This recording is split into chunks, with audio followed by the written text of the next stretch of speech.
ಅವ್ರು 20 ಲಕ್ಷ ಜೊತೆಗೆ 10 ಲಕ್ಷ ಅಡ್ವಾನ್ಸ್ ಮೇಲೆ ಕೊಟ್ಟು ಕಳ್ಸೇರಿ. ಒಳ್ಳೇದು, ಬಹಳ ಒಳ್ಳೇದು.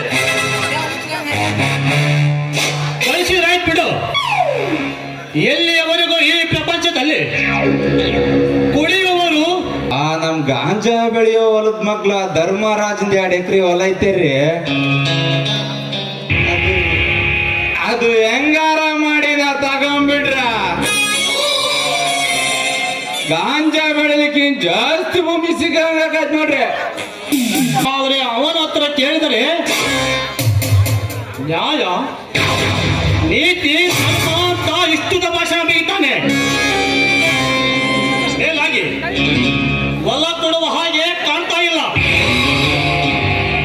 ಹೇಳಲಿ, ಅವನ ಬಗ್ಗೆ ನಾನು ಹೋಗಿ ವಿಚಾರ ಮಾಡಿಕೊಳ್ಳುತ್ತೇನೆ.